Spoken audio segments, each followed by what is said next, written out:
whether it's for health or for populism or for trade or for security or for energy or for interruptions in the actual flow of goods. This doesn't work anymore. And that means we have to rebuild the supply chains. And if we're going to rebuild them based on our own consumption needs, most of that is going to be internal. So the UK, once it figures out Brexit, will probably join the NAFTA alliance. We'll see what happens with Germany in a system where they can no longer access materials from Ukraine or Russia. That's going to be very difficult for them to change. But most of all, you've got this disconnect between supply and consumption. If you don't have a lot of people in their 20s and 30s and 40s, you don't have the big bulk that allows modern consumption-driven systems to work. That means you can only play on the production side, on the export side. And that makes you very vulnerable to changes in anything in the international environment or changes in the political or economic environment of your ultimate consumers. So we're seeing this, what has been a flawless, frictionless system, face pressures from every point of the compass at every step of the supply system. You don't break up an old supply chain and build a new one in a period of demographic decline without massive inflation. And here we are. This is not a one-off. This is not a Biden thing. This is with us for years. Automation's great if you can afford it. A lot of the world stopped having kids in large numbers 50 years ago. So we're now in this decade at a point where a lot of the advanced world, their last generation is moving into retirement. And when you have a mass retirement event like what is going on with the baby boomers right now, they change the way that their capital works, and they cash out their stocks and bonds, and they go to T-bills and cash. So we're going to have a financial shortage here as well. So we're looking at the German manufacturing model arguably being the second worst one in the world to adapt to the world we're moving into. We're getting an unfortunate introduction to the early parts of this with the Ukraine war. Russia used to be the world's largest exporter of both fertilizers and the inputs that go into fertilizers, and we're now seeing shortages on a global scale. In the United States, that has resulted in a lot of crop switching. In the European Union, a lot more subsidies have been required, and in a lot of the developing world, they're just not using fertilizer at the scale that they normally would.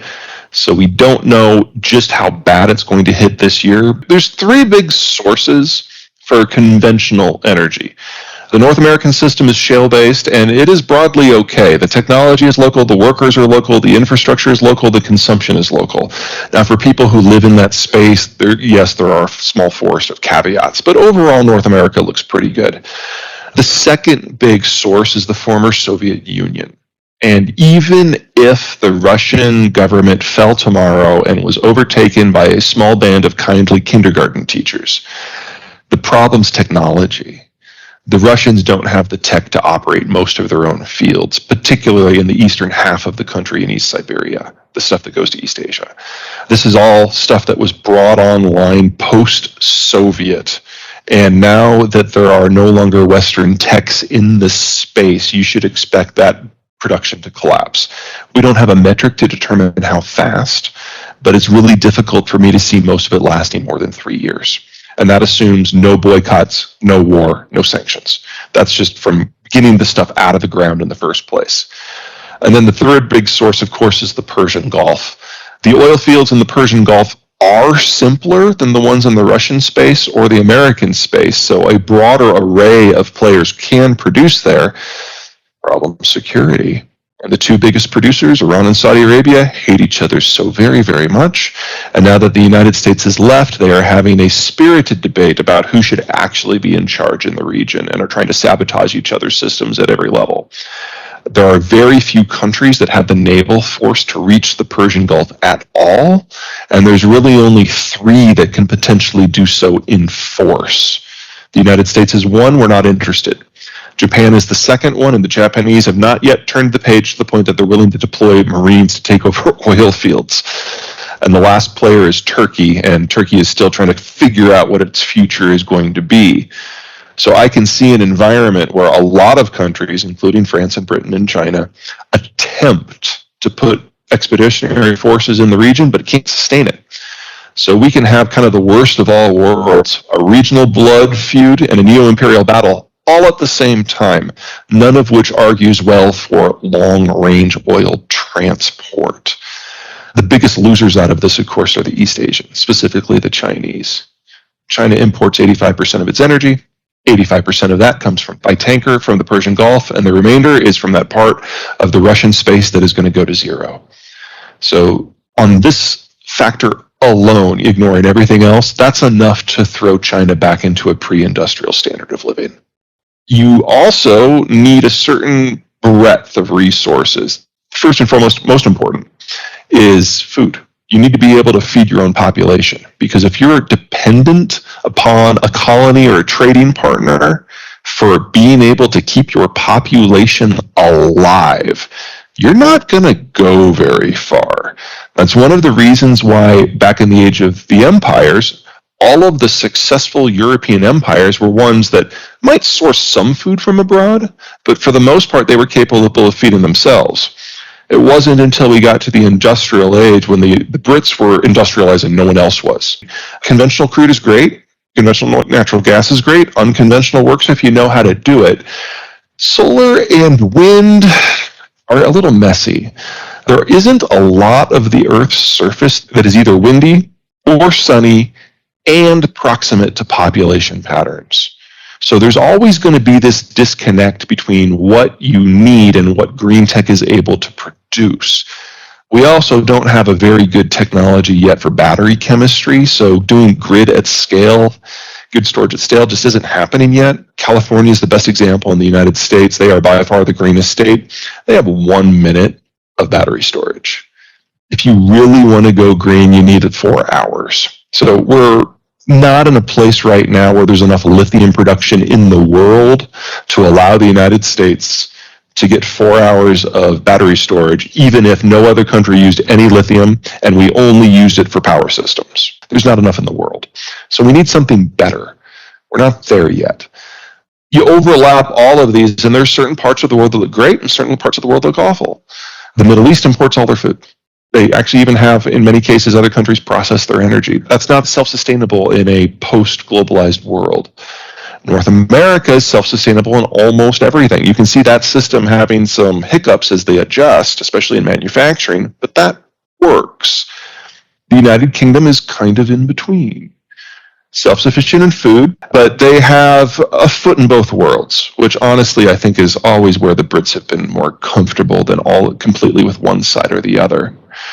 So a partnership with the United States on defense and energy, partnership with NAFTA in terms of manufacturing, that works. There's a lot of change that has to come. That will be inflationary. That will be disruptive, yes. But it's the sort of change that the Brits have done before. Far more concern for Germany. All of the inputs, everything, absolutely everything except for the labor comes from somewhere else, and their labor is dying out as well. How Germany transitions through these geopolitical changes is going to be one of the most shocking things that the German people have done ever. And we all know from history that the Germans do not culturally deal well with systemic shocks. I've got concerns there. Yeah, we'll always make a mess of the politics. That's just a given. By far the French and the Japanese. The French have the best demography in Europe. They have a electricity system that is largely nuclear, and if that doesn't work, they're on the far western edge of the continent, and oil sources are not too far away. They also never really invested their economy into the Eurozone. And one of the dirty little secrets of the Brexit debate is that the United Kingdom and the French kind of treat the rest of Europe the same way from an economic integration point of view. And so just as the Brits can go their own way without too much pain, so can the French. The Japanese, on the other side of things, their demographics are horrible, but they've been horrible for 30 years and they found a way to deal with it. They're the only country that has successfully automated through that. And they also have a long-haul navy, so they can make it to the Persian Gulf if they need to. More likely, they'll partner with the Western Hemisphere in order to get the inputs that they need. And they already have the world's second most powerful navy, so the idea that they can go and get what they need is a reasonable one. We think of them as a spent demography and a spent force, but they've become more and more active and more militarized over the last 20 years. They cut a deal with the Trump administration, and then they cut a deal with the Biden administration. They are the only world government out there right now that has found a way to deal with both the center left and the far right in the United States cleanly. So they were the third country to sign onto the sanctions against Russia, for example. And they have decided to purchase themselves a place in the American Friends and Family Plan. They're not in NAFTA, but they have a free trade deal. So it's about as good as it can get. Turkey, stable demography, surprisingly, shockingly diversified and stable manufacturing system, self-sufficient in food, oil's close hand, natural gas is close at hand, and they are already the premier military power in their neighborhood. Based on how the Ukraine war goes, that neighborhood might widen a little bit. I see no version of the future in that part of the world where the Turks are not playing a much larger and more stable role. Now, Europe, of course, is going to have to come to terms with that again, and it will be just as uncomfortable this time as it was last time. And then finally, one that kind of shocks most people is Argentina. Argentina was the world's fourth richest country per capita back during World War I. And while they have had a government that is creative in its destruction, they're still a massive producer of food. They're almost self-sufficient with energy. They have some of the simplest oil fields to engage in production in, and they do most of the work themselves. They even have a functional shale sector, which only happens in 3 countries in the world. Most importantly, though, there's not a threat near them. They're at the southern end of the Western Hemisphere. Their closest countries that are capable, Brazil and Chile, are going to, in the case of Chile, become a bit of a satellite. In the case of Brazil, become a bit of a no man's land. There's no security threat here at all. The biggest challenge they're going to have is bringing manufacturing back. And if global manufacturing is breaking down, they're going to have a choice. Build it yourself or go without. And like the Americans, the Argentinians do not like to go without. But if we're moving into a world where transport breaks down and rule of law is not enforced and shortages are the orders of the day, this is what the Argentinians call an average Thursday. It's not so much that they're rising to the median, it's the median is falling to them. And that's assuming that they don't change anything. They change a few things and things get golden very quickly. India looks interesting. They don't do a lot of manufacturing right now because of a cost issue compared to the Chinese, but if that system goes away, kind of like the Americans and the Argentinians, they'll have to choose what they want to go without. I don't think it's going to be a globally engaged India. They're the first stop for oil out of the Persian Gulf, so probably no oil crisis. They have the capacity and the demography internally to rebuild their manufacturing system. But even if all they do is build enough for themselves, 1.4 billion people, that's globally significant, even if they're not globally engaged. So you can kind of see India taking a page from the British book and existing in splendid isolation for a fair period of time. China dies this decade. This is a short version. Their demographics are now so atrocious that we're looking at having the population halve between now and 2050, and that's primarily through aging. That assumes no breakdowns in the input systems that allows them to have energy and grow their food. With just that, the entire economic model will collapse before 2030. If we have disruptions to energy, and this is a country that imports everything in its energy sector, you are looking at a deindustrialization well before that. And with COVID, we're seeing manufacturers up and leave as quickly as they possibly can, because this is now the new norm for China. China's vaccine doesn't work versus Omicron B. And so China is no longer a partner in reliable international supply chains. So everything that can go wrong in China right now is going wrong. The Ukraine war is particularly problematic because it means they're going to lose energy from the Russian space and probably even a lot of food from the Russian space. They're probably the biggest losers out of the war after the Ukrainians themselves, obviously, because they're the last country in the kick line. Everyone else gets their stuff first. I'd actually argue that it hasn't worked out for the Chinese on any of those measures. Let's start with the copying and the innovation. China makes low-end stuff. They do assembly. And I don't mean to suggest that's insignificant. It's a critical part of the process. But the Chinese cannot make the machinery that makes the low-end stuff. They have to import that from somewhere else. They can operate it, and they can operate the machinery that makes the mid-end stuff, but they can't make any of it themselves. About 80% of the value added in the Chinese economy is from imported parts. That makes them the king of the assembly and the masters of the low end, and that is critical. But that is not what allows you to be an independent pole in international economics, especially since all of their other inputs come from anywhere else as well. And unlike the Brits, and unlike the French, and unlike the Turks, and unlike the Indians, and unlike the Japanese, They can't go to get what they need. On paper, yes, the Chinese Navy is huge. It has more ships than the British, the Japanese, and the American Navy combined by a significant margin. But 90% of them can only go 1,000 miles from shore. And that assumes that they're going in a straight line, not zigzagging and not under attack so they can go slow to save fuel. Under combat situations, you're talking 400 miles. So in any war scenario where the Chinese are involved, someone, India, Japan, the US, someone, Australia, is going to put a couple destroyers in the Indian Ocean basin, and that will be the end of China's energy imports. There's no way deglobalization breaks for the Chinese in a positive way. And we've seen with the Ukraine war that everything that they thought was true, that the war would be quick, clearly not. So they now have to apply that to Taiwan. That no one will sanction Russia. Well, that didn't work out. And so they now have to consider that there might be sanctions on food and energy. With the Russians, that's an export issue. That's a numbers issue. With the Chinese, it's an import issue. It's a national survival issue. And I think they were really floored by all the boycotts. The idea that private citizens can have an influence over corporate policy, they have no frame of reference for that one. So everything that could go wrong for the Chinese is going wrong all at the same time right now. And we're seeing it start to break down to their decision-making systems.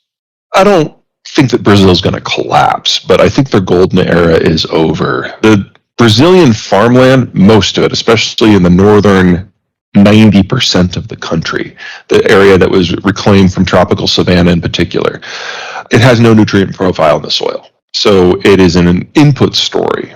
And in a world where the Chinese are ravenous consumers and finance is cheap and all the inputs are easily available, Brazil is a success story because you're basically growing food in a petri dish, and the petri material itself is the fertilizer.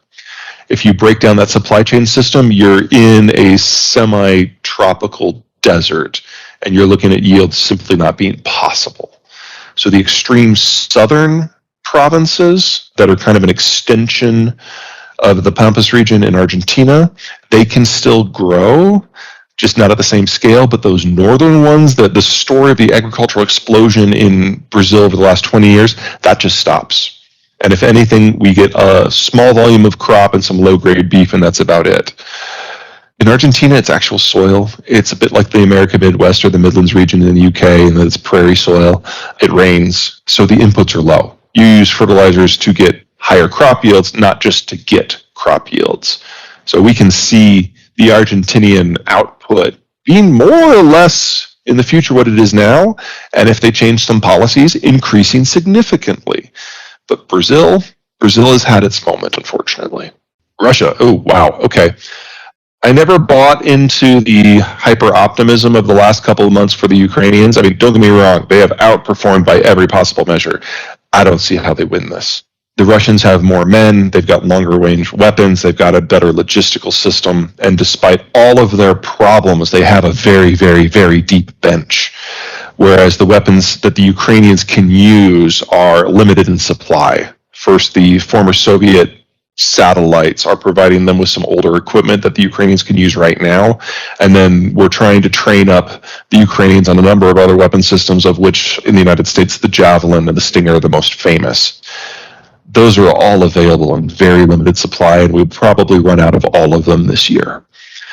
Against that, you have low morale Russian conscripts operating 30-year-old tanks that have been inexpertly maintained, going against unarmed Ukrainian infantry. There's no math there. So the Russians will pour over the Ukrainians, and I think we're going to be dealing with a war of occupation within a year, which will just be the next phase. But this is Russia's last war. The Russian demography was the worst in the world until the Chinese screamed by them a few years ago. This is the final century for the Russian population. And what they're fighting for right now is to try to establish a more coherent defensive perimeter where they can concentrate forces in things like the Polish Gap, where normally they've been invaded through. And if they can do that successfully, they will probably last another 50 years. If they fail at that, you're looking at the Russian system collapsing in less than 20. And whereas the Chinese system is very heavily, densely populated, So a breakdown in supply chains means mass famine and mass return to the countryside.